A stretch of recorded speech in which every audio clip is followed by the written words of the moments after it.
So the first question, Sheikh, those who have committed suicide, are they going to hell forever? The question is, those who had already committed suicide, are they in hell forever or not? It's an issue of dispute among scholars because the hadith you've heard in Sahih al-Imam Muslim, خالدا في نار جهنم فيها أبدا, that he will be in hellfire. Now this is enough. But when he said abadan, meaning forever, so scholars differed.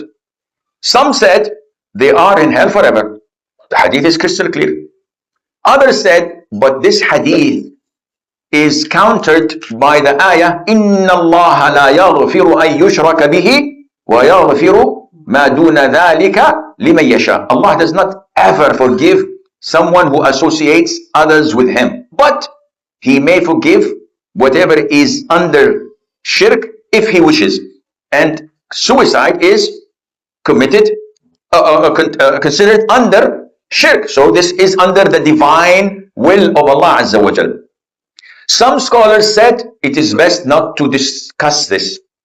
The Prophet told us something, keep it as it is. But the most authentic opinion to Ahlul Sunnah wal Jama'ah is that a person who committed suicide is considered to be a Muslim, and hence one day he will come out of hell and be admitted to Jannah, which means that he's under the divine will. Allah may forgive him from the beginning, and Allah may put him in hell for a specific period of time, but inevitably and eventually he will come out of hell. How do you say this, Sheikh?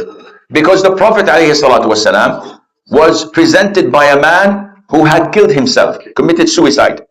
And he said, you pray upon your friend. And he did not pray himself. Scholars say he did not pray himself because he was the Imam, the leader of the Muslims. And he indicated to the masses that what this man did was a major sin. I'm not going to pray for him. But you as Muslims, you have to pray on your brother because he's a Muslim. And this is the most authentic opinion, inshallah.